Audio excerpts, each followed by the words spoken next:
that should follow you. So tonight, we're going to have the school dinner at a place that is appropriately called Bovinus. So it's a meat place, as you can imagine.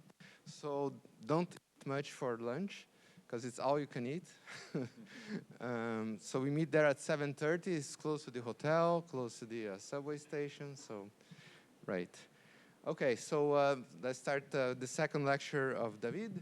Okay, great. Halos everywhere. Yes, not for too long, but let's.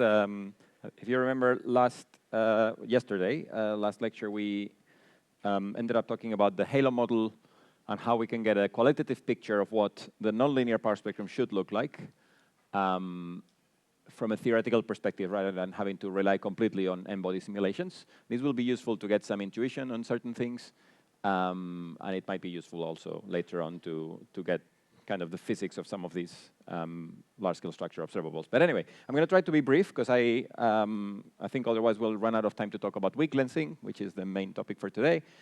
So I'll actually have to be quite schematic in this. If you want to learn more about the halo model, then there's reviews online. There's a really good one by Alex Mead and Marika Asghari and Catherine Heyman. I can maybe put some links on the website afterwards. So if you want to look at the actual math, then you should go for some of those review papers.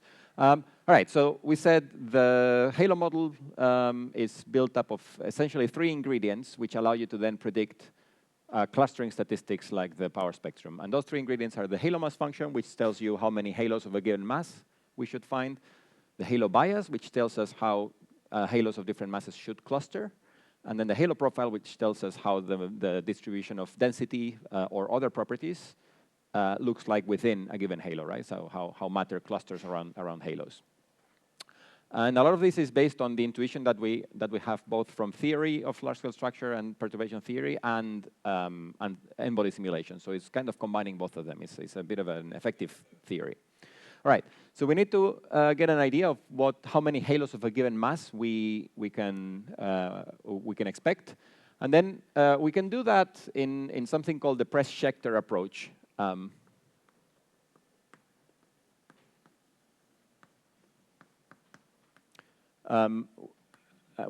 Press and Schechter are the authors of a paper in 1974 that is kind of seminal in the way we think of the halo model, right?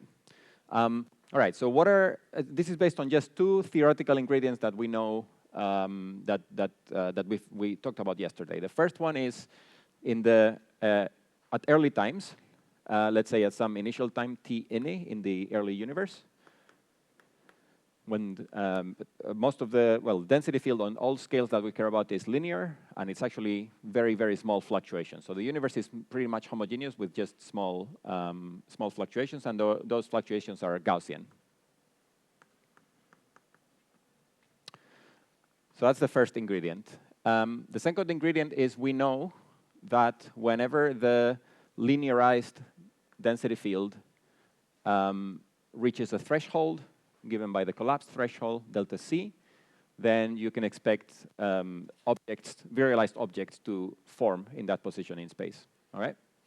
So the idea that you should have in your mind, and this is common to many other areas in large-scale structure, and I think this is actually something that you probably heard Roman talk about when he was talking about galaxy biasing. Imagine that at late times, so at redshift equals 0, so today, T0, we have a halo, right? So a virialized small scale, less than 1 megaparsec structure. We can, if we were able to run a simulation, identify this halo, and then backtrack this back to the initial conditions, we could see, okay, where is this halo coming from? This halo in the initial conditions will have come from a region in space that probably was much larger in comoving coordinates that then clustered into a halo, right?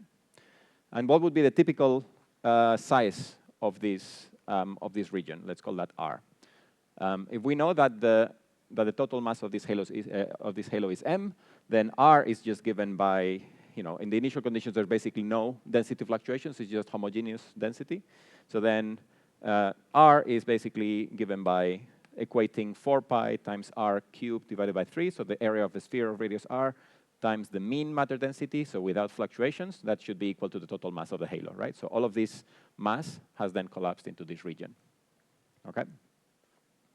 All right, and now, so let's imagine that we have this initial density field from which we're going to form this halo. If we then fast forward back to redshift 0, but we do it assuming linear fluctuations, what's going to happen to this region is basically going to stay the same, right? Because we saw that in linear perturbation theory, the density field just evolves self-similarly. It just grows in time, but it doesn't really change in shape, right? So we can just figure out at what point this region will cross the threshold delta equals delta c as a function of time, and then we will form a halo of mass m. That's interesting, because that tells us something quite useful. Why? Because let's put these two things together. If the initial condition density field was Gaussian, and if the linearized density field, which is also Gaussian, when it crosses the threshold delta c, it forms a halo, then that means that the mass function, so the abundance of these regions, must only depend on two ingredients, delta c, the collapse threshold, and then the only quantity that governs the evolution, the statistics of this region in space if the density is Gaussian, which we said is the variance of the density field on the corresponding scale of this halo. So I'm going to call that sigma m. Sigma m. So that's basically the variance of the density field on scales larger than the size of this halo, where r, the size, is related to the mass this way. And this is the variance of the linear density field, okay? In particular, you can imagine that the only thing that matters is how often does the density field cross the threshold, because that will tell you how many halos you can form of a given mass. So in fact, the only variable that you should care about is how large this is with respect to this. This tells you the typical amplitude of the fluctuations in the density field. This tells you how far away it needs to go. So this is what's commonly called the, what's it called? The, I forget what this variable is usually called, but we use nu as the ratio of the collapse threshold to the, this is called the peak height, is what is usually called the peak height. Meaning how large is the density, the collapse threshold compared to the typical fluctuation of the density field on the scale of the halo that you care about, right? This is the main ingredient of the Press-Schechter formalism. From the fact that Gaussian fluctuations only depend on sigma, and the fact that you only form halos where the linear density field, which is also Gaussian, crosses the threshold, then that means that the halo mass function should only depend on this variable. So schematically, and I am being quite hand-wavy here, we should expect that the mass function, meaning the number density of halos of a given mass, should be proportional to a function which, in terms of the collapse threshold, only depends on the ratio nu equal delta c divided by sigma m. Okay, and that's all. And why is this useful? This is useful because that means that one thing you can do is you can run an n-body simulation, count the number of halos of a given mass there, and then you don't need to do it ever again, because this function is a universal function in principle of this ratio. So if you go to a different cosmology, the only ingredients that you need are the linear power spectrum for that cosmology, so that you can compute sigma m. We gave you a formula for sigma m yesterday, sigma on a given scale. And then the collapse threshold, which we said is just 1.686 pretty much. And then, so once you have the prediction from one n-body simulation, in principle, you have those for any other cosmology. And so this is the so-called universality of the halo mass function. And it's you can see an example of that here. So this kind of assumption from Press-Schechter using these approximations seems to hold quite well. So what you're seeing here is the different points here are the halo mass function, so the number density of halos as a function of mass, for a given simulation and at different redshifts, okay? Think of different redshifts as being different effective cosmologies, right? The same cosmology at a different redshift is just a different cosmology with a different omega m, effectively, right? So just think of this as being different cosmologies, if you want, right? Right, okay.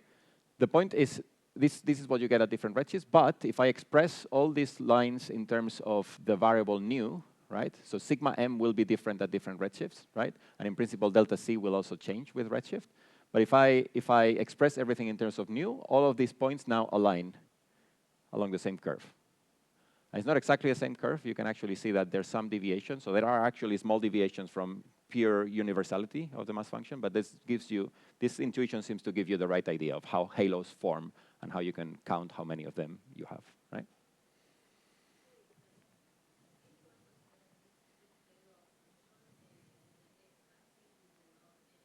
Yes. Yeah, usually you would do log-log because that's the easiest way to see how it depends on mass. This is actually well, it's logarithmic, right, in the axis here as well. Yeah.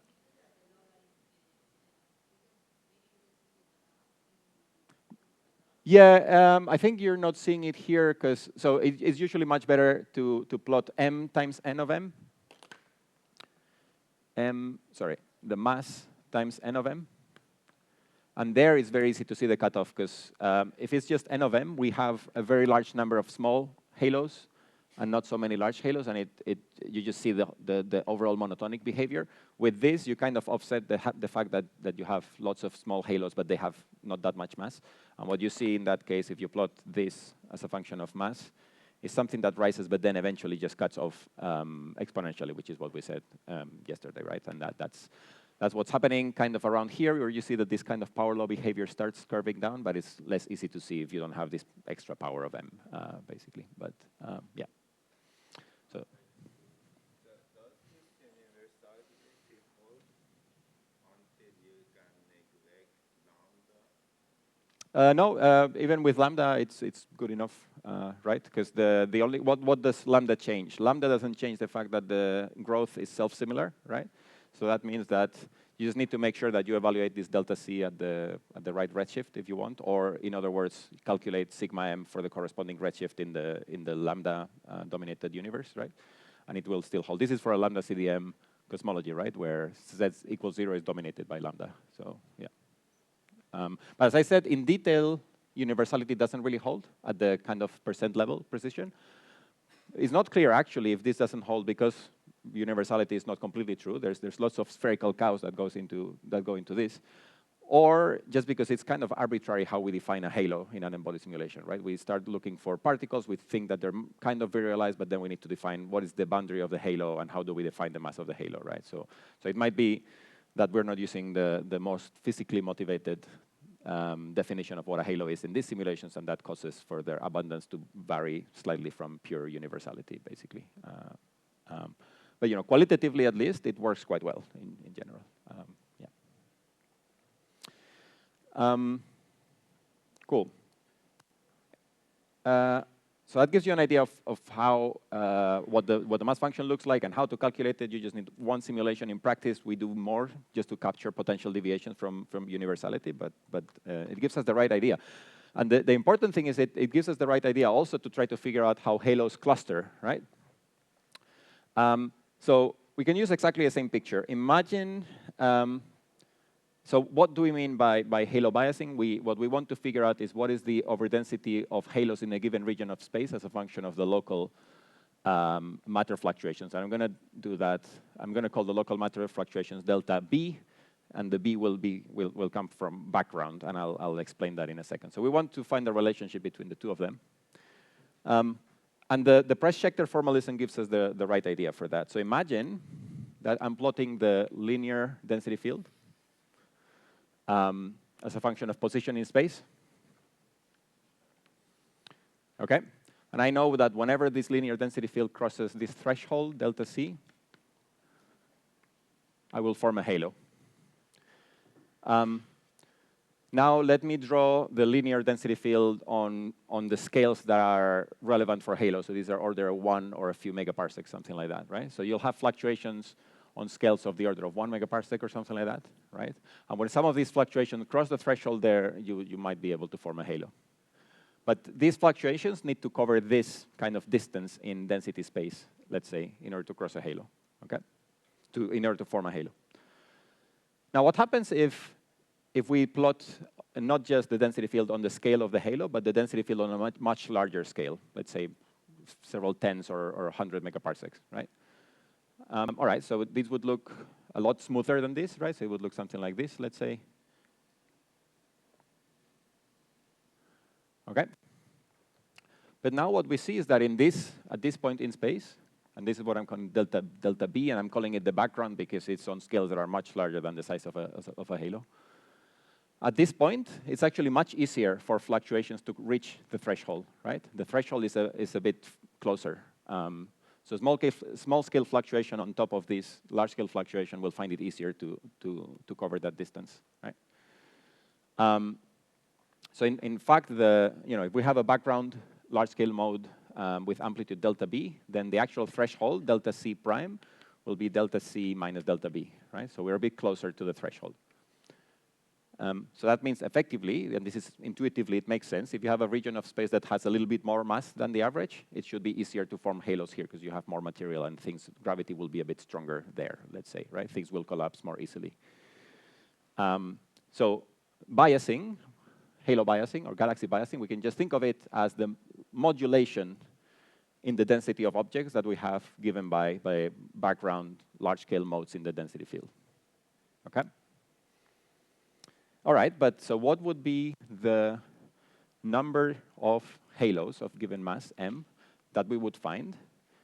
On average, it would be just the mass function. But now, what about the number of halos if we're looking at the region in space where we know that the background density field is delta B? Right, so this is the conditional mass function. So is the mass function conditional to the fact that on this region in space, the density field on large scales has a given value? All right, so this would be proportional to the same function as before, except nu now is going to be delta C minus the background.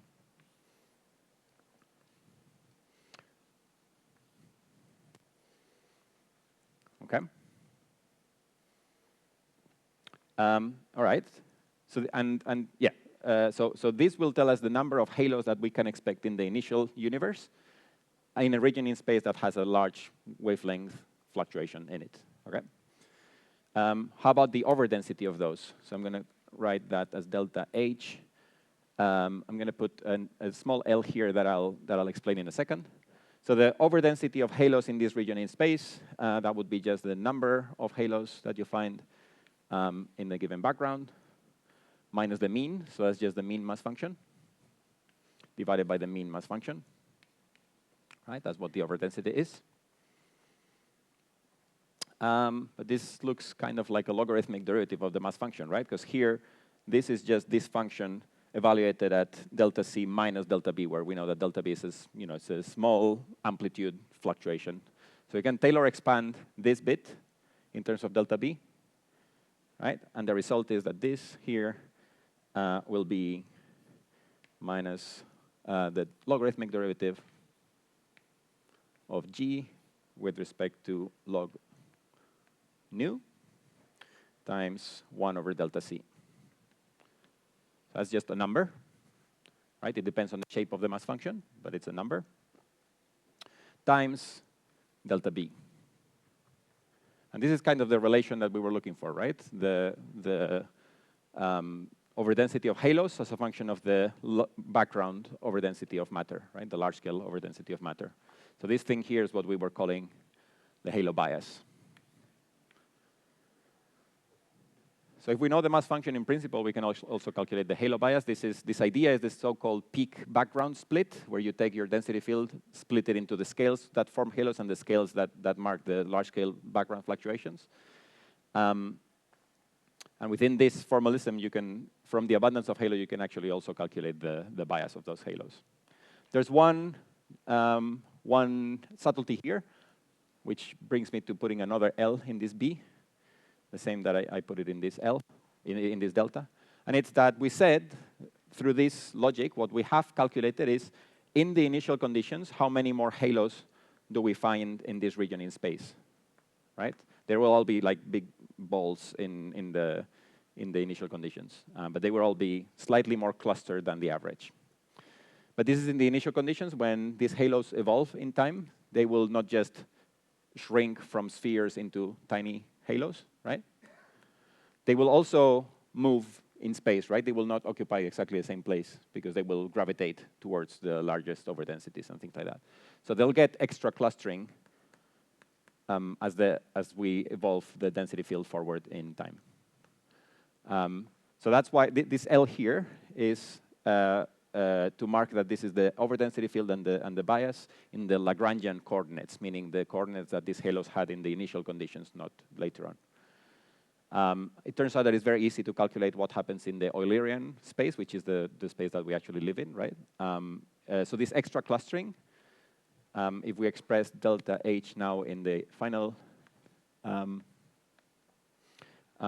coordinates, delta H is just 1 plus BHL times delta B. So the gravitational evolution just changes the bias by an extra 1.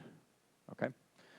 Just think of it as, in the initial conditions, there are basically no density field. As everything evolves, you just get to the final density field. So just the matter density itself should have a bias of 1 that we have missed by looking at the Lagrangian space. So this is just adding back that extra clustering due to the normal clustering of matter. And this is what we actually call the halo bias, right? BH. Does that make sense?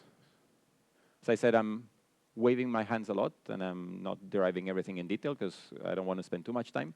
But this is the rough idea. And if you want to look at the details, there's a few reviews that are probably worth looking at. Yep. I think the best way I have of understanding it is just think of the effect of having a large-scale matter fluctuation that effectively makes you live in a slightly larger, in a slightly denser local universe, or slightly less dense if you're in an under-dense region, right?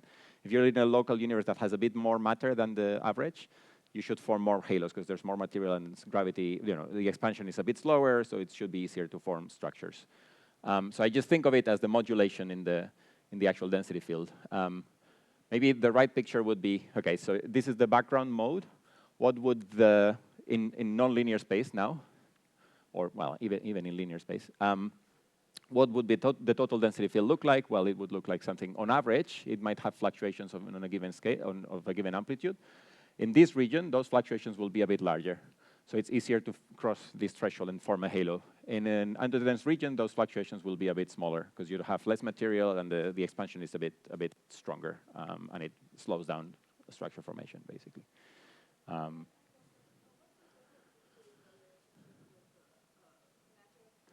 Yeah, so I put here B because that's the usual notation to mark that this is a background fluctuation, meaning that it's on scales that are much larger than the size of a halo. Just think of it as delta matter, but it's delta matter on filtered on scales that are much larger than the size of a halo.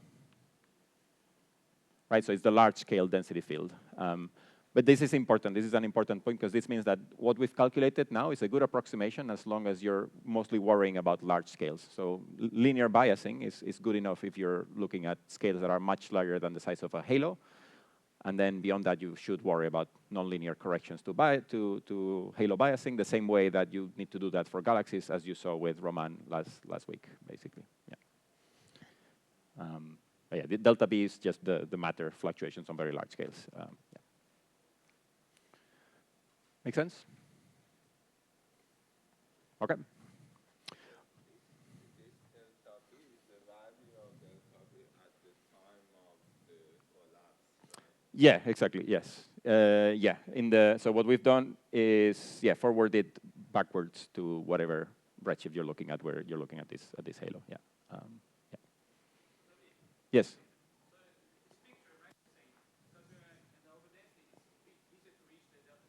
Yeah. Yeah.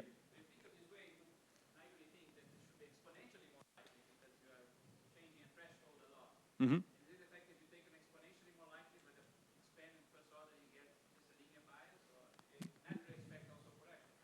It's well, yeah. So you can calculate the second order bias and et cetera, to all this from the shape of the mass function. And as you say, yeah, you can calculate these terms based on, taking more orders in Taylor expansion from here. Those will not take into account that there might be other effects beyond just the local value of the density field that affect how many halos you form. And you saw, I think, with Roman last week that there's tidal effects that could be taken into account that happen at second order. So that trick will not take those.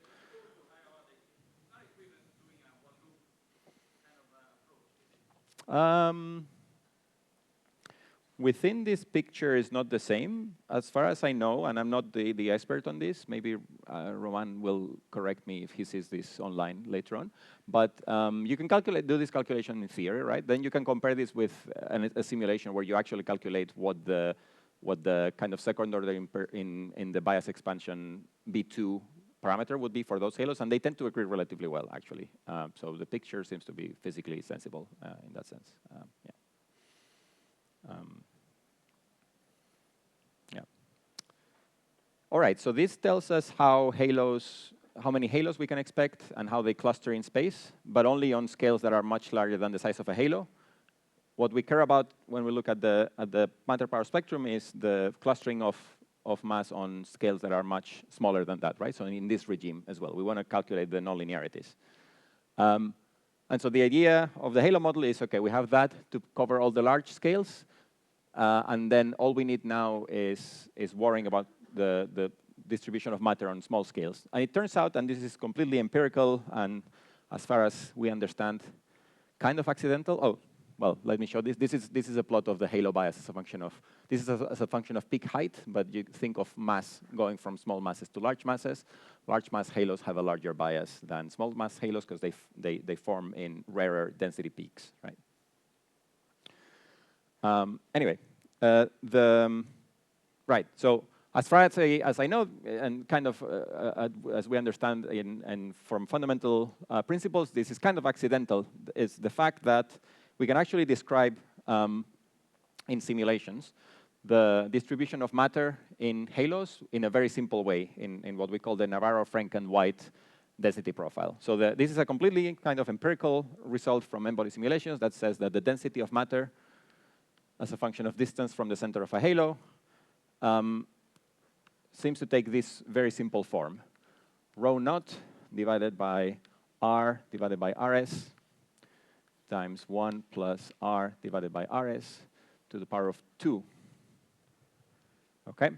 So it's a very simple functional form that only depends on a single free parameter. You might think that there's two free parameters here, but there's not two free parameters. This one is fixed by requiring that the integral of rho times dv over the extent of a halo, so let's say up to the virial radius of the halo, is equal to the total mass of the halo, right? So the normalization is actually fixed by the fact that we know the total mass of the halo.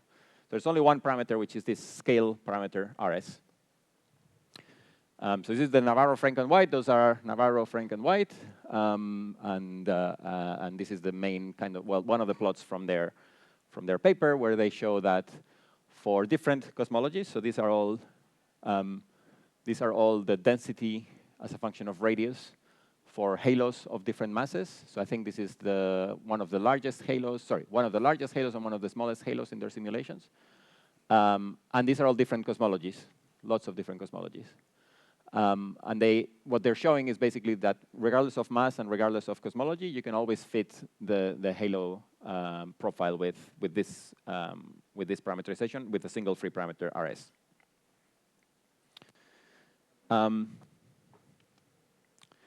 Right. Rs is usually expressed in terms of the virial radius of the halo. And I'll explain what the virial radius of the halo is in a second in terms of a parameter that we call the concentration. So the actual free parameter that we tend to use when we talk about the NFW profile is the concentration parameter C, which is something that depends on the mass of the halo, okay? The virial radius is defined in a weird way, right? So it's kind of the size of the halo when it has virialized, right? And what we said is that halos virialized when the density field is about 200 times larger than the mean. So we take delta equals, let's say, 200, more or less. Multiply that by the mean density, and then multiply by the volume of a sphere of radius r, of radius r var, and then equate that to the total mass of the halo. This is what defines r var. Okay.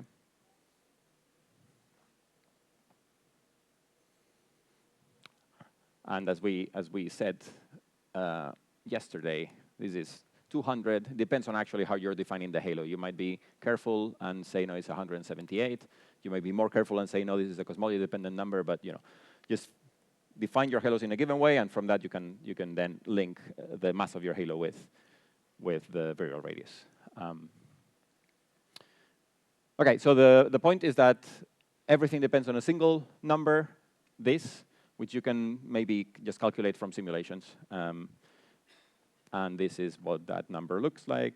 So it's called C200 because it's the concentration that you get if you put 200 here. As a function of mass, basically. So it's kind of a weird function that goes down and then up. But it's completely empirical. It's something that you measure from simulations.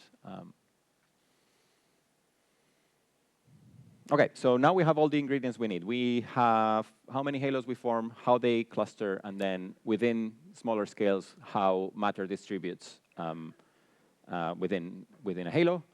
And that should be enough for us to calculate the two-point correlation function of these halos or the power spectrum. And I'm not gonna derive this. I'm just gonna give you the final result and argue why it makes sense. So the idea here is that if you're looking at the correlation function of matter and you assume that all matter in the universe is in halos of some mass, then you need to worry about two potential contributions. Is the correlation between matter elements that live in different halos, or the correlation, so at the distance, whatever, or the correlation between matter elements that belong in the same halo, right? So this contribution is what we call the two halo contribution, and this contribution is what we call the one halo contribution. So if we're looking at the prediction from the halo model for the matter power spectrum, P of k, this is going to be given by two contributions, P2 halo of k and P1 halo of k. P1 halo of k, maybe it's a bit easier to understand, right? So this should be completely determined by the abundance of halos that we have and how density distributes itself in those halos. So this ends up being an integral over all halos times the abundance of those halos times the density profile of those halos in Fourier space, so as a function of k, because we are in Fourier space, squared. And then we need to remember that this is the power spectrum for the matter over density, so we always need to divide by the mean matter density squared, because it's the two-point function of the over density. Right, so this is completely given by the correlation of matter elements within one halo. This here is just the Fourier transform of the NFW profile that we saw there. Yep.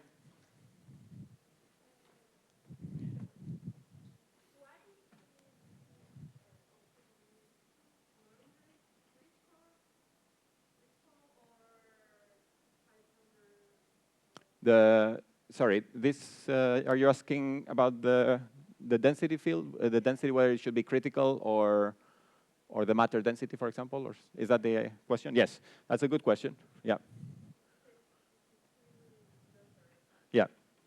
So so this is, I didn't write here raw matter, because the definition of a halo depends on your choice of whether you make this raw critical, so the critical density, or the matter density. You can define halos in different ways. There's this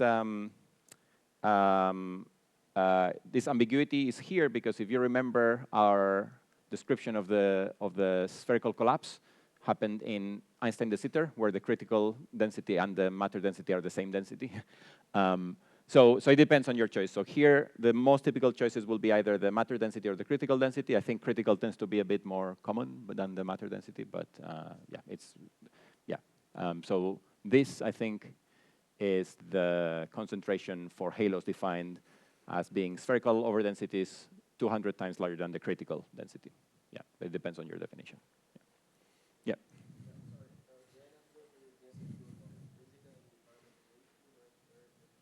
It's a parameterization that just happens to work really well. Yeah.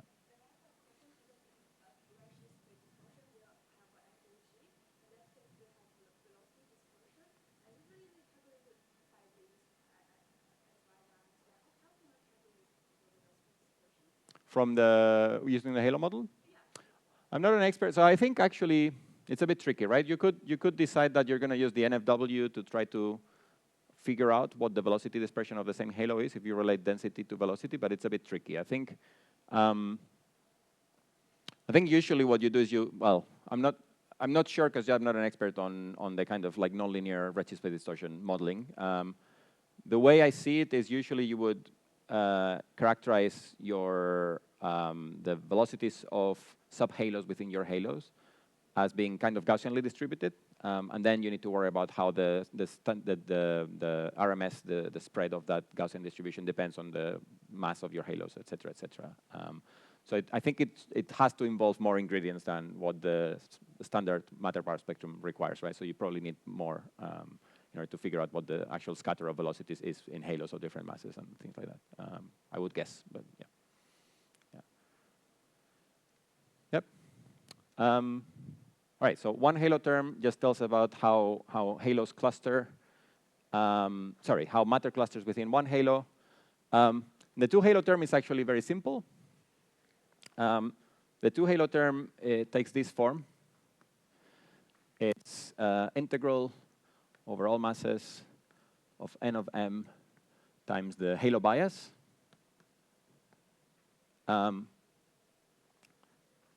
All of it squared. And divided by the mean matter density as before, squared, and then times the linear matter power spectrum. Okay. Where does this come from? This comes from a more complex equation, which would be actually we need to calculate the clustering of matter elements in two different halos of two potential different masses. So we need to do an integral over halos of mass 1, integral over halos of mass 2, the abundance of those halos for both masses and of M2, the bias, and then the power spectrum between. And this is actually also multiplied. This is actually multiplied by the density profile of the halos, Km here. Right. So this would come from correlating halos of all possible masses, pairs of masses, times the total density profile for halos of this mass, the density profile for halos of the other mass, and then the power spectrum of the halo over densities, the PHH, so the halo power spectrum, as a function of mass 1 and mass 2. So for halos of mass 1 and halos of mass 2, right? So this would be the cross correlation of the overdensity of halos of mass 1 with halos of mass 2. And this collapses to this much simpler formula if we assume that halos are linearly biased, right? So in that case, you can actually factorize everything and you get this. So this is an approximation going from here to here. Okay. Yeah.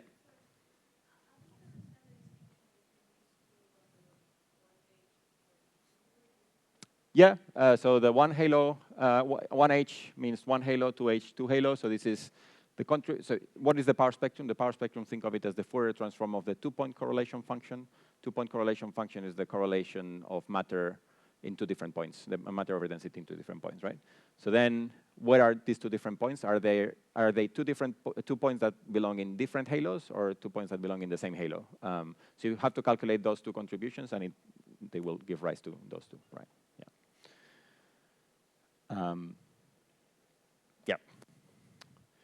So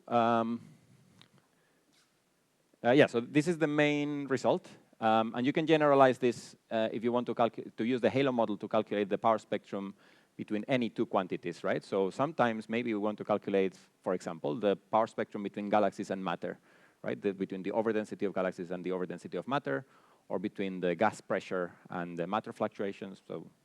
So you can generalize this to any other quantity. The only thing you need to generalize is that now you will not worry about, you will not just worry about the matter profile of a halo, but also about the profile of a given other quantities, the density of galaxies in that halo, the pressure of gas in that halo, etc.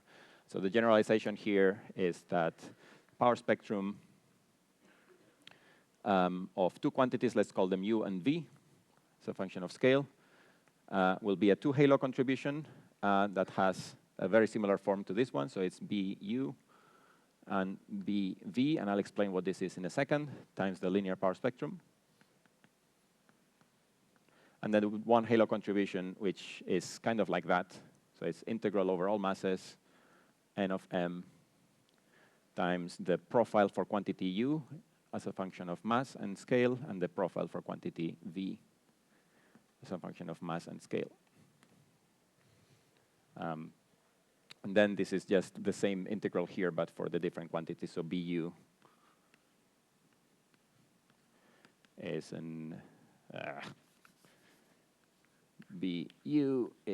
integral over masses, the abundance of halos times the biasing of those halos times the corresponding quantity U of K and M. Okay, so this is kind of the bias-weighted mean of this quantity. That's why we call it BU average. So averaged over halos of all masses.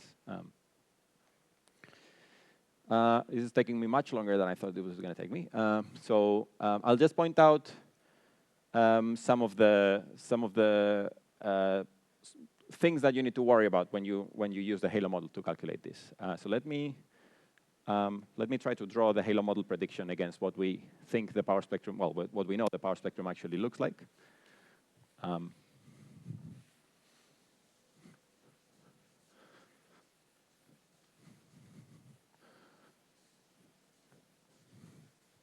Okay, so we said if we look at the matter power spectrum as a function of scale,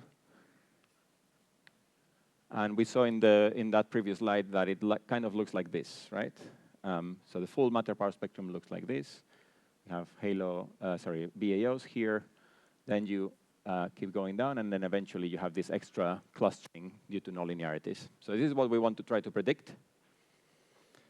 And the halo model prediction gives us two terms: the two halo contribution, which is the scale dependence of it is just the same as the scale dependence of the linear power spectrum. So in fact, it's the same as the linear power spectrum.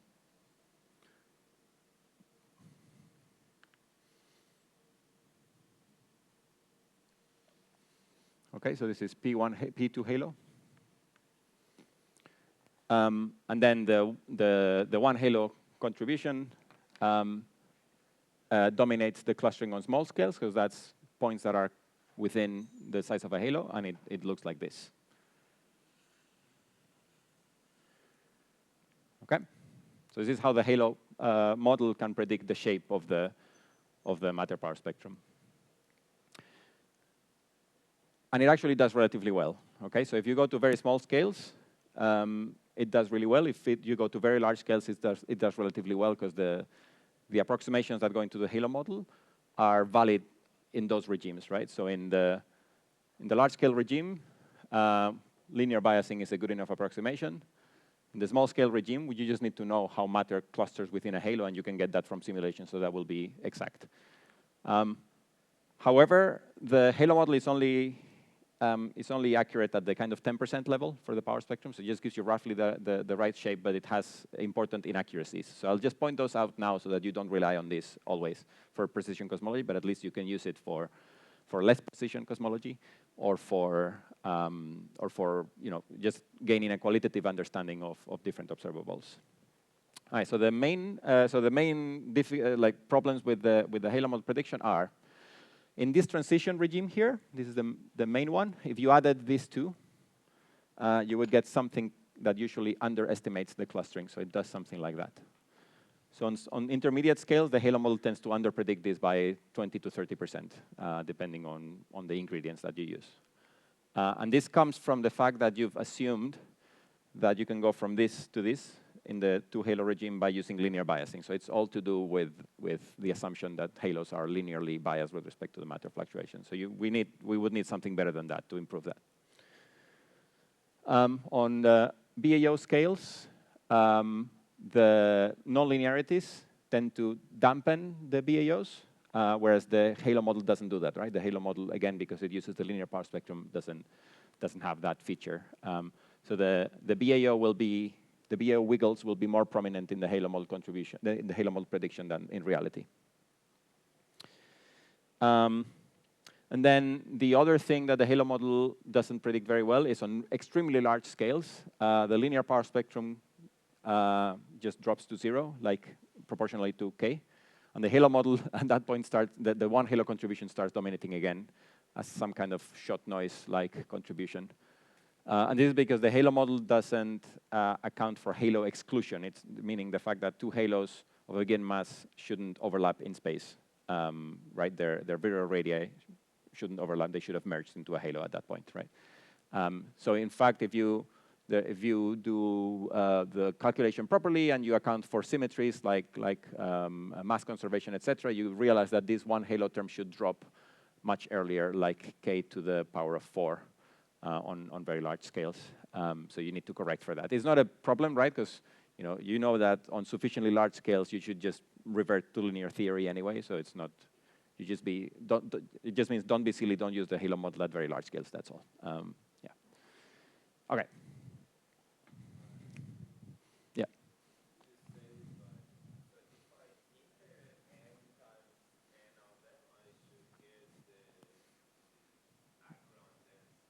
That's right. So this puts a constraint on this function. It has to be normalized in a specific way so that if you assume that one of the main assumptions of the Halo model is true, which is that all matter is in halos, that when you integrate over the mass function, you get the mean matter density. So that's one of the constraints. So you need this integral to be equal to rho m. So that's constraint number 1. The other constraint is that the matter over density should not be biased with respect to the matter over density, right? It should have a bias of 1, right? So that means that this other integral, 1 over rho matter, integral dm n of m b h of m. So this would be times m. So this would be kind of the large scale limit of this integral here. So on large scales, this bias should be just equal to 1, right? So this is the other constraint that you must have. And the big background split guarantees the fact that the two are related to one another through a derivative actually will ensure that. But if you have arbitrary parameterizations, they will not satisfy those necessarily. Yeah. Yeah. Say again? So the Halo model, because on large scales it just assumes linearity, the linear power spectrum, the Halo model will miss the smoothing of the BAO wiggles due to nonlinearities. So it will, if I divide by the smooth,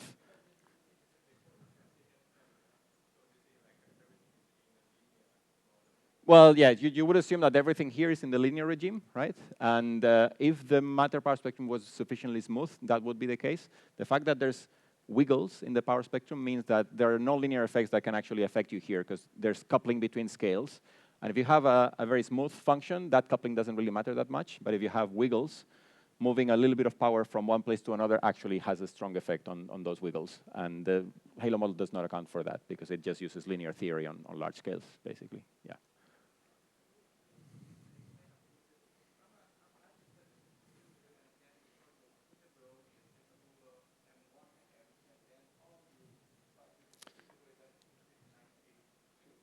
Say again?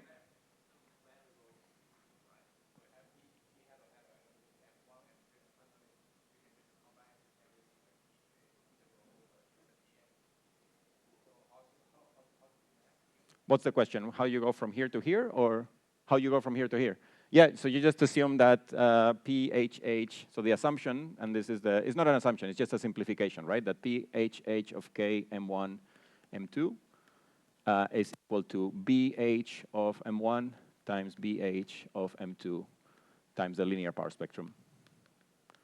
So this is the assumption that Halo bias is just linear. So if you do that, you see that this thing just factorizes into things that just depend on M1 and M2, and that's why you have this squared here. Yeah. Yeah. Make sense? Yep. Okay. Right, so this is just to point out why the power spectrum looks like what it looks like, right? So when you're in this regime, think of clustering within the same halo. Here you have linear scales where you're looking mostly at the clustering of halos of different masses. Okay, and the halo model can be sufficiently accurate on the extreme regimes, but in between you need to be careful or use decorated versions of the halo model that account for those imperfections in the model. All right. This took much longer than I thought, so let's start with weak lensing, and then I think I'll have to adjust the syllabus for the rest of the week. But hopefully this was kind of interesting. So let's get started with weak gravitational lensing and see how far we get, and then we'll continue with it tomorrow probably. So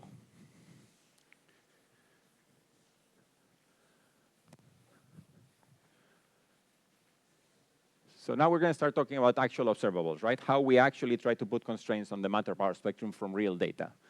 And what you know is that if you look at galaxies, you don't really have access directly to the matter fluctuations, so we need to come up with other ways of looking at the actual matter fluctuations, and one of them is weak gravitational lensing.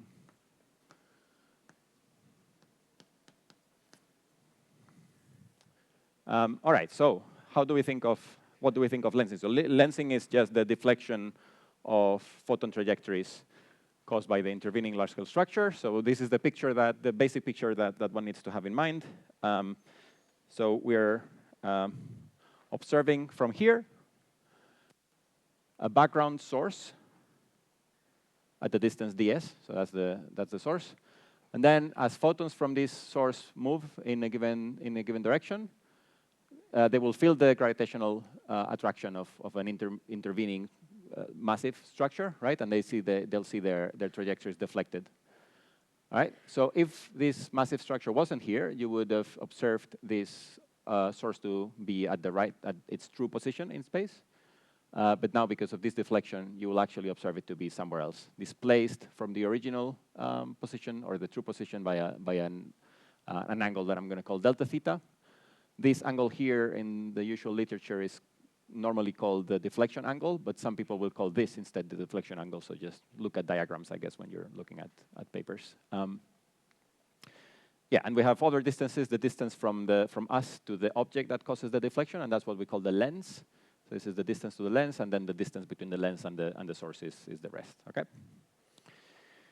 All right, so before we start doing any math, let's think a little bit about why weak lensing is interesting and what we can expect from weak lensing. What are the main effects we can expect from weak lensing? Right.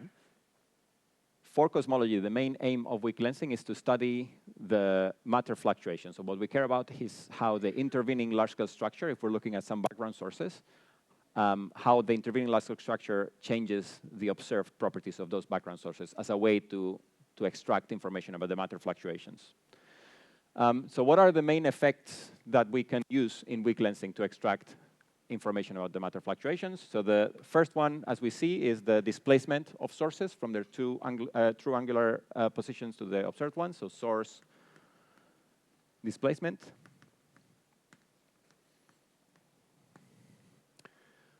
Sources are finite objects in space, right? We can actually resolve galaxies. And the photons coming from different positions in this galaxy, they're going to be deflected differently. So this is going to change our images of galaxies. And what it's going to do is it's going to change the area of a given source and also the corresponding flux coming from that source.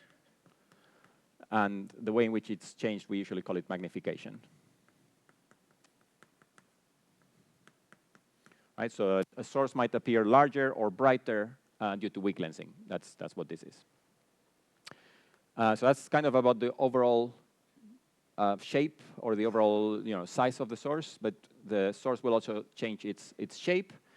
So we can also potentially extract information from the distortion to the shape of these galaxies.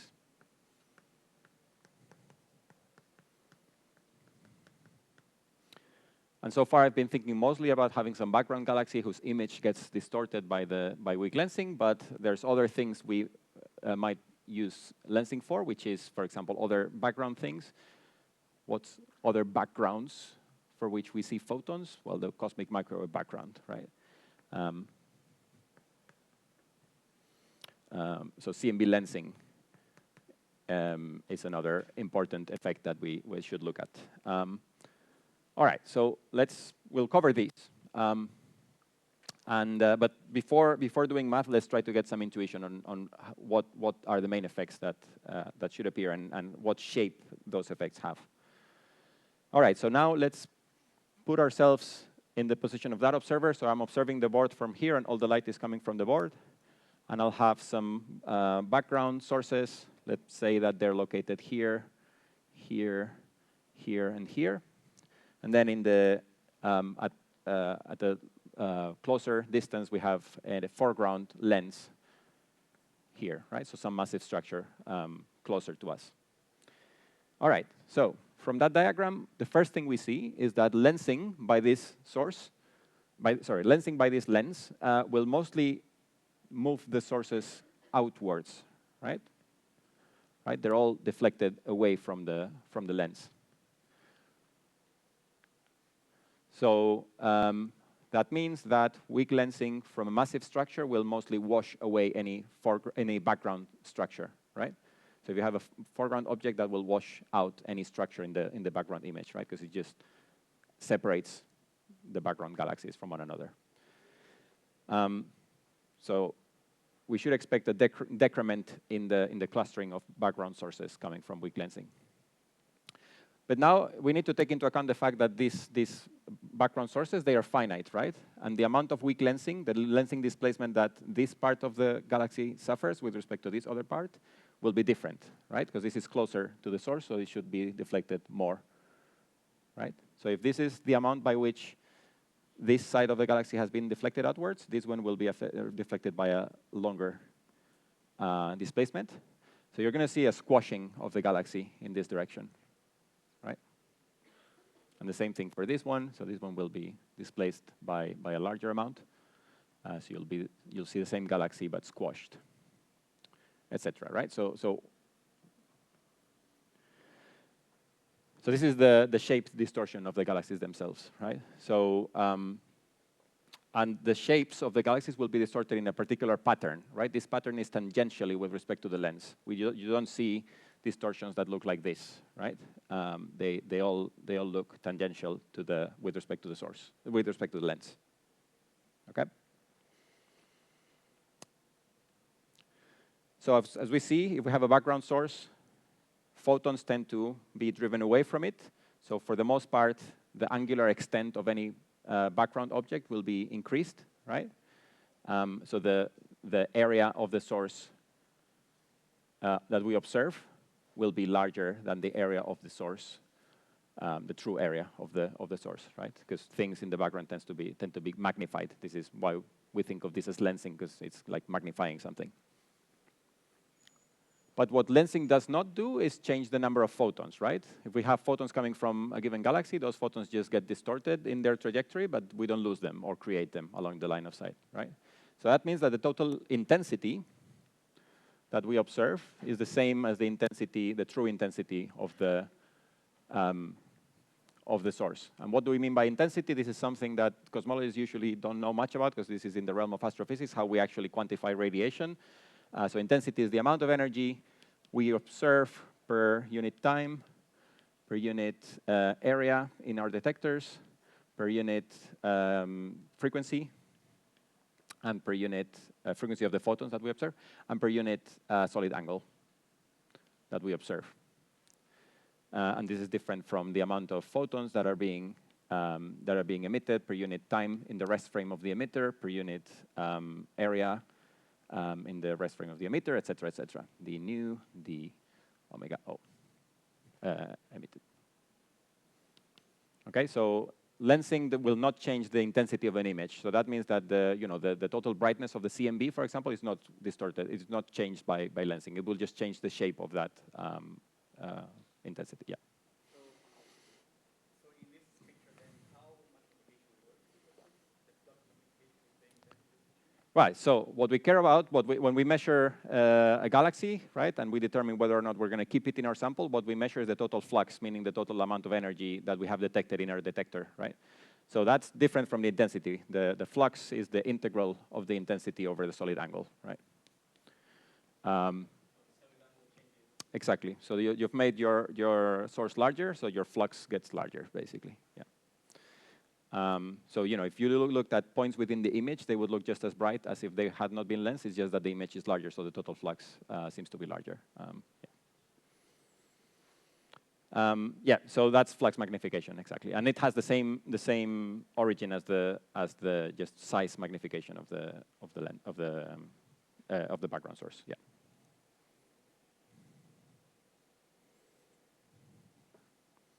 Great. Okay, so these are the qualitative kind of effects that we should be able to use for our advantage in weak lensing. Now let's try to put some math into it.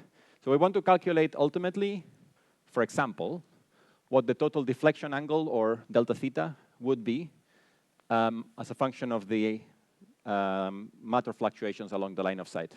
That's ultimately what we want.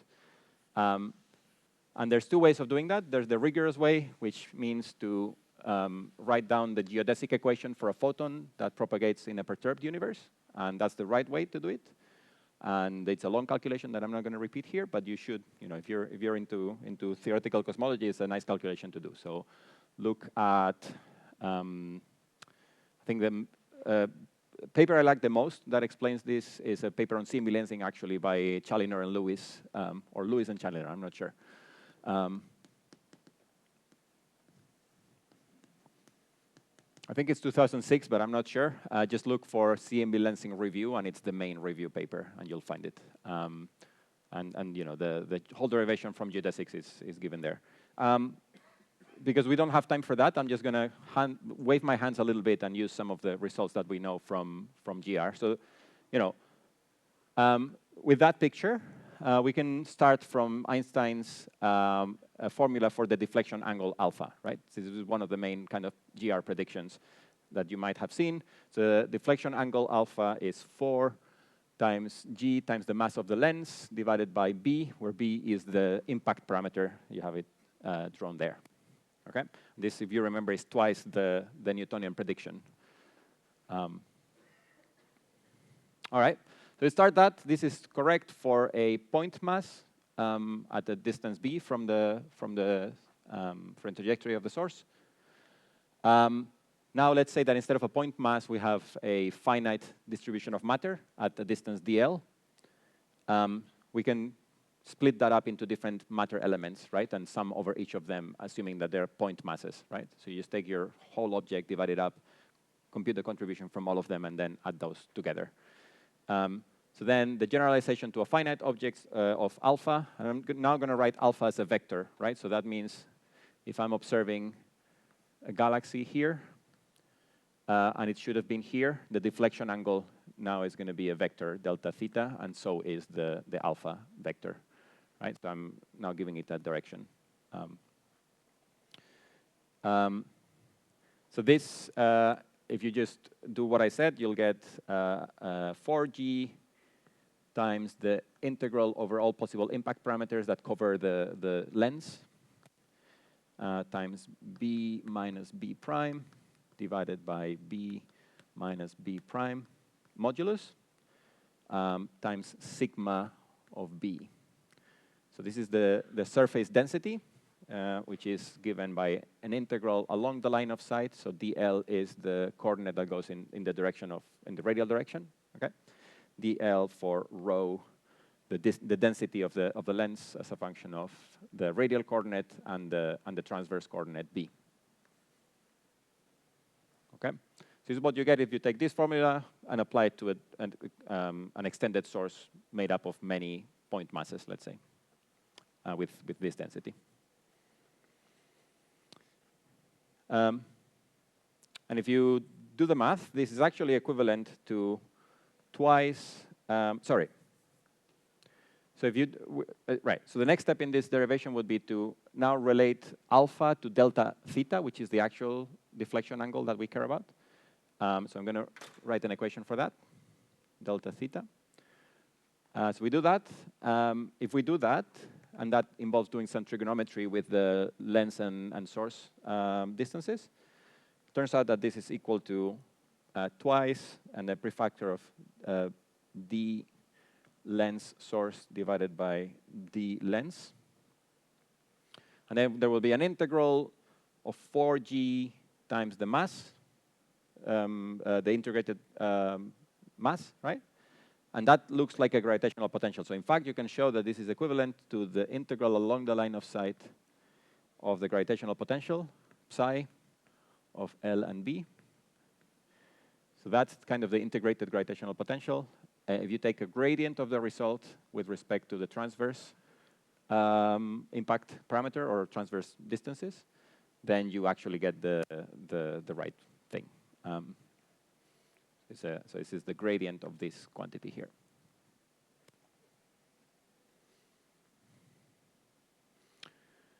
So this is the next step in the derivation.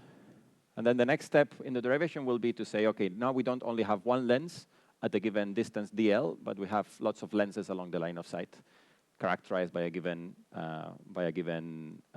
gravitational potential field. So for that, the only thing we need to do is essentially bring these distances into the integral, right, to say that we actually have lots of different lenses along the line of sight. And the final result, which I'm going to, maybe I'll write it here. The almost final result is that the deflection angle delta theta is equal to the angular gradient, right? So the gradient in the angular coordinates rather than the transverse distance, right? B is just the distance to the lens, dl times theta, right? Times the angle theta. So this is just transforming from one to the other. Sorry, the distance to the source, not to the lens. Yeah, that's fine. Anyway, so you can write it in terms of an angular gradient instead of a gradient with respect to the distances of what we call the lensing potential, phi L, which is something that depends only on angular coordinates. And this is given by twice the integral along the line of sight from us to the source, chi s. So I'm going to now move to comoving radial coordinates. So an integral on the line of sight of the distance to the source minus chi, which is the distance to the lens. So this is the distance from the lens to the source, times chi s times chi, psi. And this is the gravitational potential at this distance from us. So that would be the gravitational potential at a position x given by chi times the unit vector along the line of sight. And as a function of redshift, where redshift is evaluated in the light cone, right? So this is the redshift of the corresponding radial distance.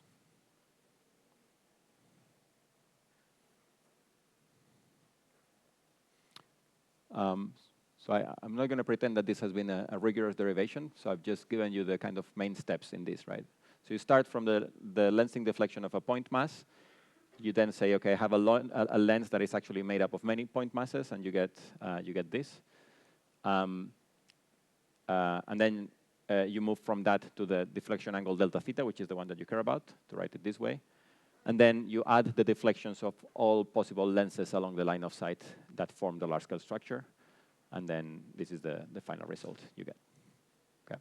And again, if you want to see this derived properly, that's a good reference.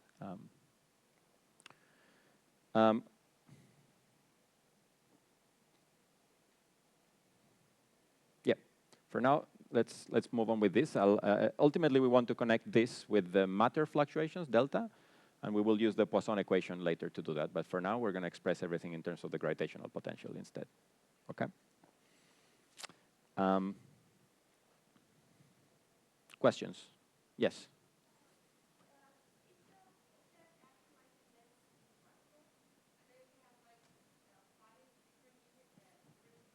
Yeah. Yeah.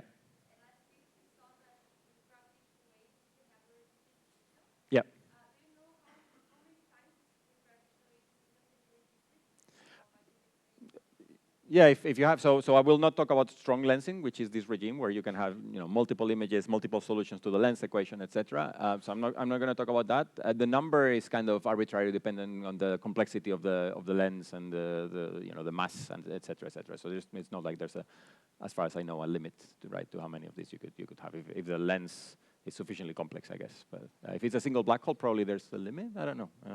Yeah, I'm not sure. Yeah. Yeah. Yep.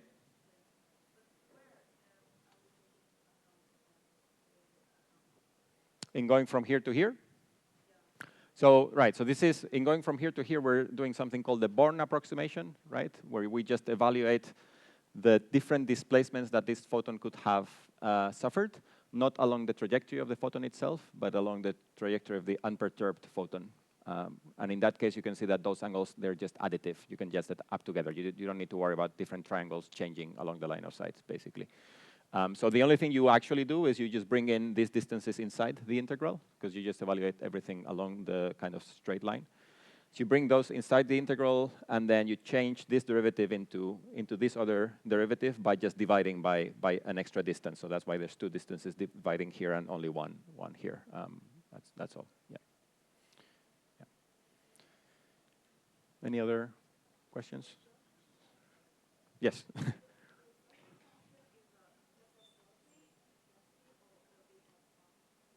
Yeah, they have a volume, right? So we're integrating, the idea is you have a source like this, and we're integrating for a given impact parameter in this direction, right? We're integrating over all the density along that impact parameter, basically. Yeah.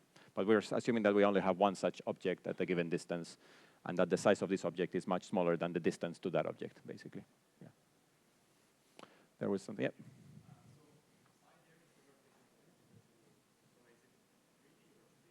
3D. So this is a 3D structure, yeah. So it depends here on the radial coordinate and the transverse coordinates, so 3 dimensions. And here it's also 3 dimensions, right? It's just that we're evaluating it along the line of sight of the photon. So these are the different 3-dimensional coordinates of that trajectory of the photon. Yeah. Yeah. So because I've put the main reason why I've gone from this nabla to this nabla, the angular one, is because I wanted to put all the distances inside the integral, right? So as you said, what we care about is not the 3D gravitational potential, but a projected version of that, and that's what the lensing potential actually is. It's a kind of projected version of that with some kernel. And so that's why the result only depends on angular coordinates. So the n is not changing here. So it only depends on that, and then the displacement is basically the gradient of the resulting projected potential. There was a question over there, yeah. Yeah.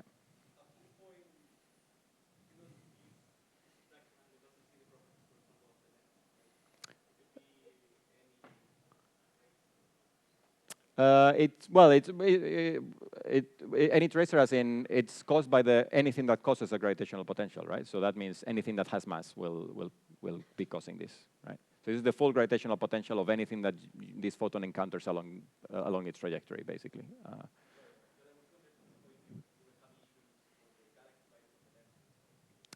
No, you don't care about that, because here you're not sensitive to whether there are galaxies or no galaxies, right? It's anything that causes gravity. Yeah. Yeah.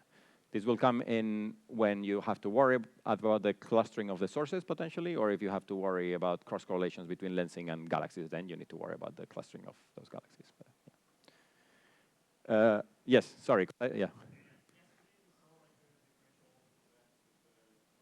Yeah.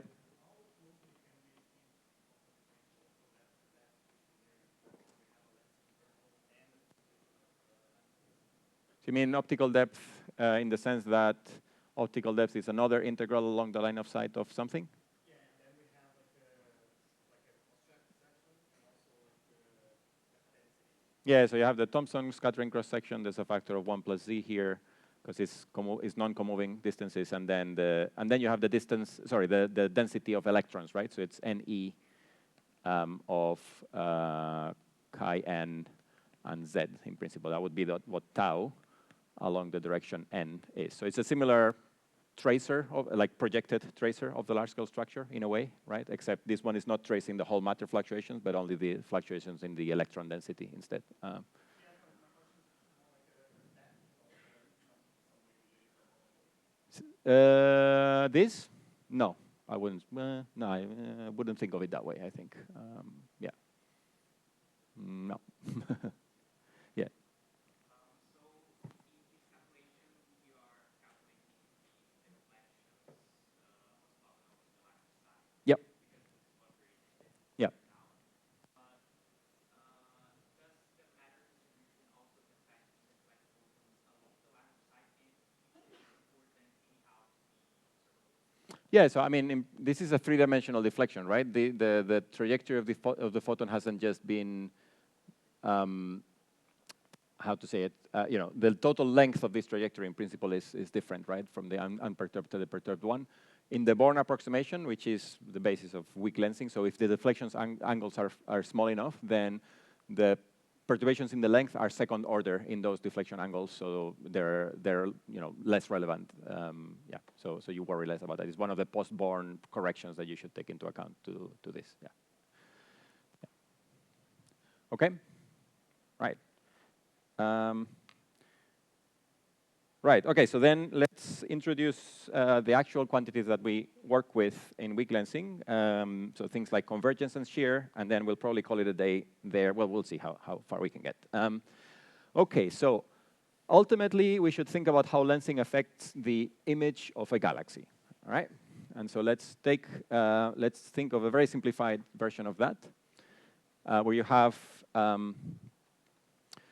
let's say that if there was no lensing, we would be able to see this galaxy like that. This would be the image that we would see of an unperturbed galaxy. And there's two things we care about. We care about the position of this galaxy within the sky, but also we care about the shape of the galaxy, right? So the photons that are coming from different parts of this image, right? So let's say a distance delta theta away from the center of the galaxy. So lensing is going to do two things. First of all, it's going to move this galaxy. It's going to displace it somewhere else in the image, right? And we also said it's going to change its shape. So then the distances between different points within the image, they're also going to change, right? When we are observing galaxies, so we take pictures of galaxies, we don't really know where they came from, right? We might be able to correlate their positions with foreground objects and say something about potential displacements. But what main thing we can say is how the lensing might affect the shape of the galaxy itself rather than its displacement from this point to this other point, right? So ultimately, what we really care about is how the separation between 2 points within the image changes from the observed separation to the true separation between those 2 points in the image, okay? So what we've seen is that the position of any of these photons before and after lensing are related by this, right? So the observed position of a given photon is theta plus the gradient of the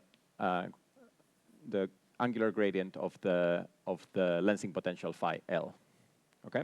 Did I call it phi L before? Yes, phi L, okay. Right, so let's take 2 points, right? Those 2 points, one at the center of the galaxy, the other one a bit farther away.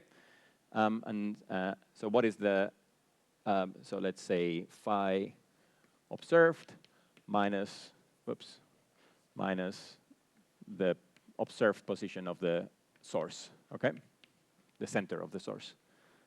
Right, so if we apply this equation to both of these positions, we end up with theta, the true theta minus the true position of the source, plus the gradient of the lensing potential evaluated at position theta minus the gradient of the lensing potential evaluated at the center of the source. And you can already see where I'm going with this. This is going to look like, this is the first derivative. This is now going to look like a second derivative, right? Because we have the second derivative evaluated at 2 close by points. So what that means is that we can relate these two. So this is just delta theta, right? The separation in the unlensed image. And this we can relate to delta theta as well through a matrix, which will be the matrix of second derivatives of phi. This is phi L. Right, so the result is identity matrix plus another matrix that I'm going to call H, which is the lensing distortion tensor, times delta theta. Right? Okay, so the observed angular positions within an image are related to the unlensed versions of that through a tensor which should incorporate the main effects that we know lensing causes, which are the magnification of the image itself, so the change in the overall shape of the image, but also the distortion in its shape. This, I haven't written it explicitly, but Hij is just the derivative with respect to theta I, derivative with respect to theta j of phi L of theta, right? Theta I and theta j, I'm taking this flat sky approximation where you just think of the image as a 2D field with, let's say, theta x and theta y, and that's what theta I, theta j mean. It's just the angles in the x or y directions, right? So this is just the Hessian of the lensing potential. That's why I wrote it with an H. Does that make sense so far? Yes? What is the main property, mathematical property of this tensor here? It's symmetric. Okay, so that limits the number of degrees of freedom that the tensor has, right? So it should be symmetric. So we can actually write the tensor in terms of just 3 variables, because it must be symmetric. So H, we usually write it as the trace part of the tensor, which is what we call the convergence. So something that is the same in the both elements of the diagonal. And then the traceless part, which is what we call the shear. So something that has 0 trace, so it has plus and minus in the diagonal. And that's what we call gamma 1. And then along the off-diagonal, we can just have one extra number. But it must be the same on both sides of the off-diagonal. Okay?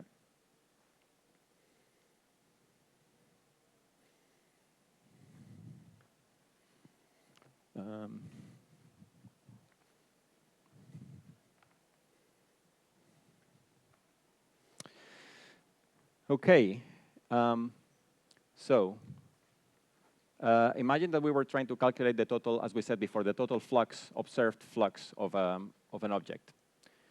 We would calculate that as an integral over the angles of the image, right, d theta, of the intensity. And this is all in observed coordinates, right? We said that the intensity is the same, right? So the intensity coming from the same point, either in the observed coordinates or in the true coordinates, it doesn't really change.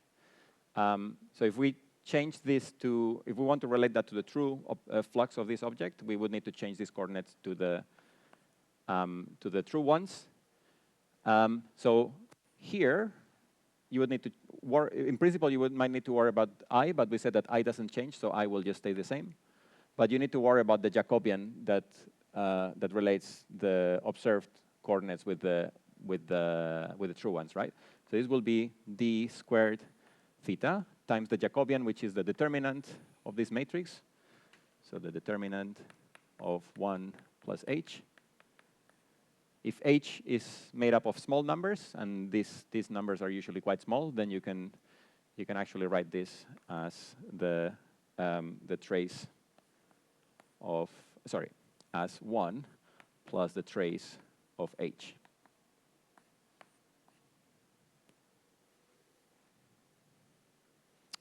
In other words, what is the trace of h? The trace of h is just twice kappa. So then this is just 1 plus 2 kappa times the integral over angles of the intensity. So this would be the true flux of the source. We can see that kappa, its role is mostly to modulate the actual size of the object, and therefore its flux as well. So kappa, the convergence, is the thing that just accounts for magnification of sources, right? So this is called the convergence, and you can calculate the convergence as a half of the angular Laplacian of the lensing potential.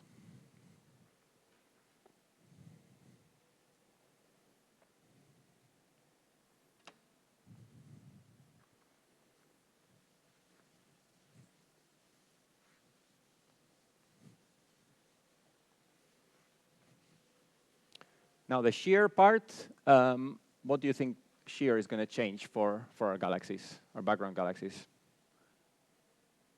Because someone said shape. Yeah, that's the only other thing that it can change, right? So it doesn't change the size of it, because that's only the trace of that tensor. So the traceless part must change the shape without touching the size of the object. So how do we measure the shape of galaxies? And the traditional picture for how we would quantify the shape, meaning how elliptical a galaxy is through something called the inertia tensor. I'm going to call that Qij. So it's something that also has two indices, right, for x, for the coordinates, right? So I and j can be either theta x or theta y.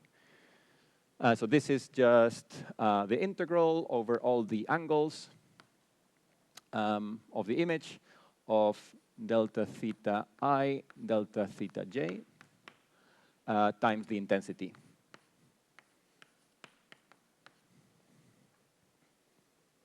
Okay, so it's kind of the same as the inertia tensor when you, in first year physics, you look at the motion of a solid and things like that.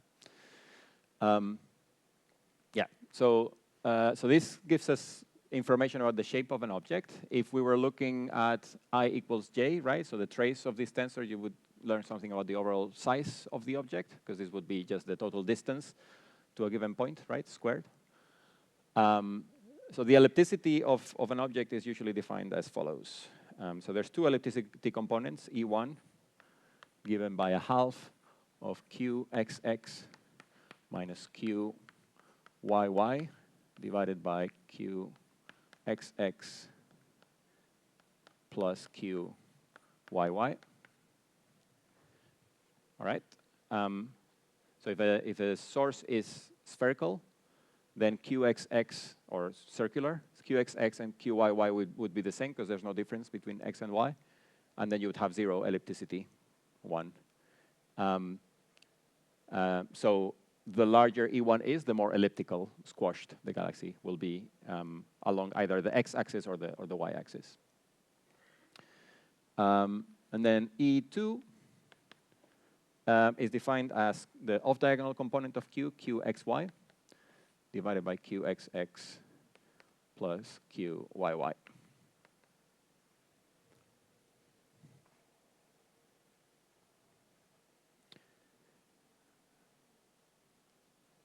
Okay. So now, and this is potentially a nice exercise for you to do, now we want to try to relate the observed ellipticity of the galaxy with the true ellipticity of the galaxy. So we would want to evaluate Q in the observed coordinates or for the unlensed coordinates, right? So we would need to do exactly the same thing that I did for the flux, right? We need to put the factors of h in the Jacobian of the angular coordinates, but also now they will affect these displacements here. So you get extra factors of h, and then at the end you linearize everything, and you figure out what is the lowest order contribution to the observed ellipticity. And what you'll find is that, very simply, E0, 1, or 2, so that means the observed ellipticities, will be equal to the true ellipticities, E1, this is a 2 here, E1, E2, plus an extra component, and this component is just gamma 1 and gamma 2. And that's for the ellipticities defined this way. In certain books, you might see the ellipticity defined without this factor of 1/2 and with a factor 2 here, and then you'll pick up a factor 2 there. So yeah, but anyway, within this definition, this is how shear affects the measured ellipticity of an object. So I haven't shown this, but it's a nice problem if you want to try to do the math yourselves. It's not super difficult.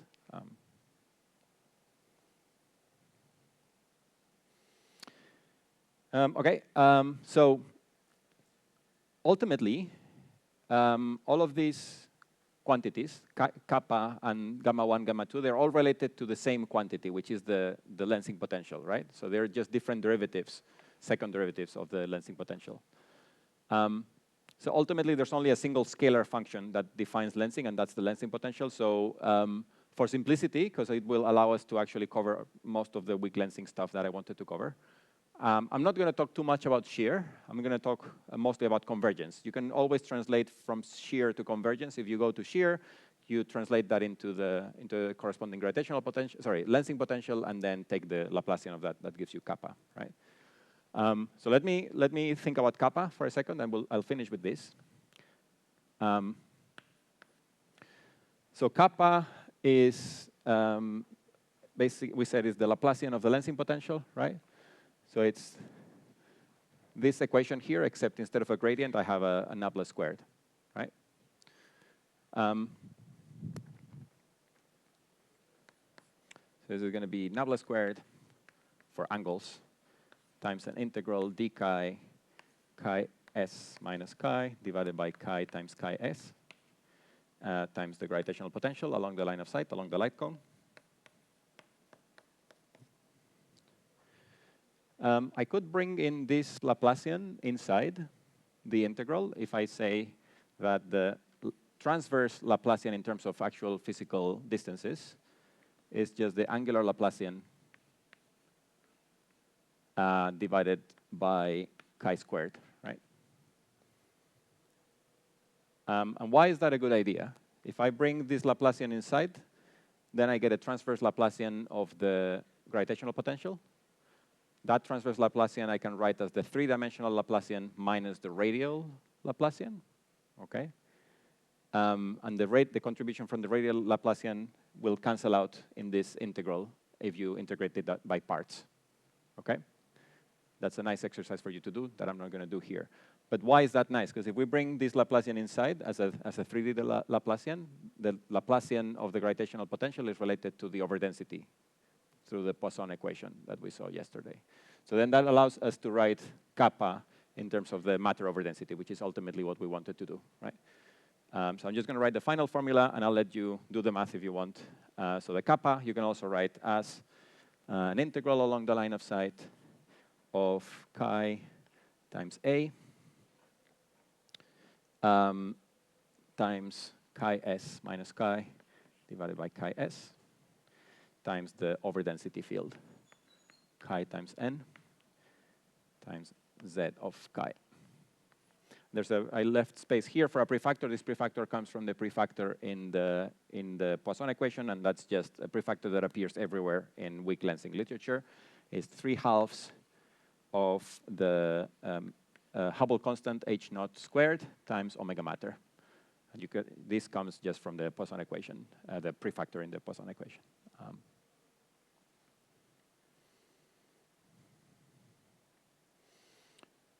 Okay, so you can take my word for it, and this is correct, or you can try to do this yourselves and see how to go from here to here. Again, is by bringing this inside, by transforming it into a transverse Laplacian, accounting for the radial component of the 3D Laplacian, and realizing that that should go to 0 if you integrate by parts the corresponding integral. Okay, I'm going to stop here. We'll continue tomorrow with the rest of Cosmic Shear, and we'll start talking about galaxy clustering. I think it might be that we don't have time to go into TSZ, but that's okay, because Manu will talk about Sunjal Zoldovic in his lectures as well, so that way there's less repetition, but we'll see. That's it. Thank you.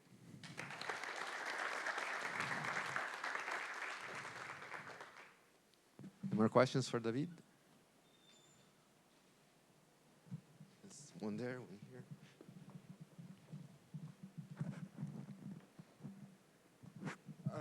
Could you say something about the bulge halo conspiracy and how that's how that's explained using halo? Say that again. Could you say something about the bulge halo conspiracy? And the bulge halo conspiracy? You mean the that the combined luminous and dark matter are observed to be roughly isothermal? I don't know about that, actually. Oh, okay. Then maybe show me some references. Maybe I'll be able to say something, but I'm not aware of this, actually. Yeah. Perfect. Okay. Thanks. Okay.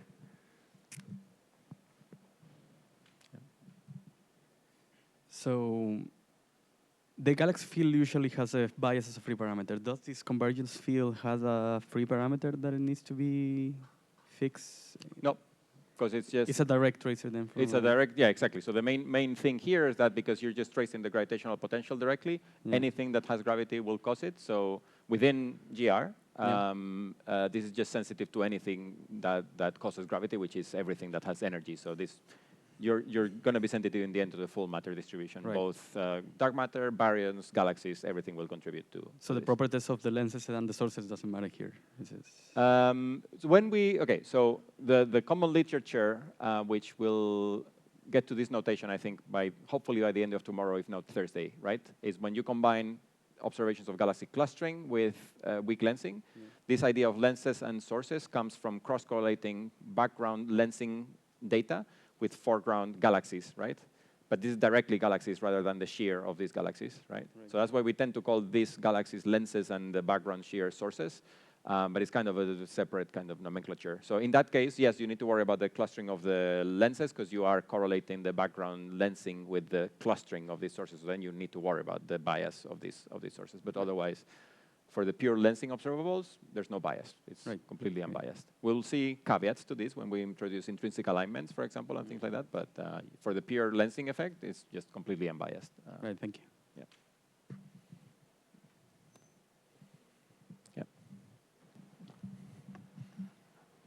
Thanks for the lecture. I have a question about the halo model. Yep. Those nonlinear prescriptions to the power spectrum, like halo fit, are they implemented the halo model? Yeah, that's an interesting thing. So there's different parameterizations of the non-halo power spectrum. Of the nonlinear power spectrum. So a very popular one for a while, for quite a long time, was halo fit. And halo fit was not really the halo model. It was a parameterization that was inspired in the main effects that you derive as part of the halo model, but with lots of free parameters that were just tuned to simulations, basically. A more recent one is this HM code parameterization, which you might be aware of by Alex Mead, which is a halo model. So it's built as a halo model, but then it corrects for all these flaws of the halo model that I mentioned, the damping of the BAO, the one halo to two halo transition regime, and things like that. And it does that by adding a few free parameters to the halo model that tweaks those, and then you fix those through simulations, basically.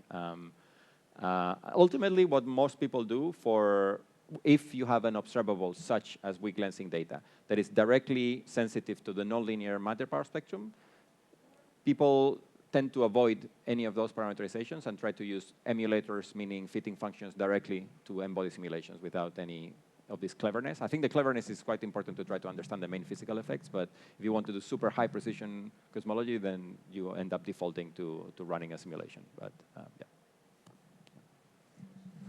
yeah. I wonder, how do you compute the inertial momentum tensor for the galaxy? And if it's before lensing, how do you know the original shape? Because what you see is the after lensing. Yeah. You only see the after lensing one, right? And the after lensing one is easy, right? This is directly the image. This is what you will get in the image from a telescope. Is literally the intensity as a function of position in space. So this you can do yourself, right?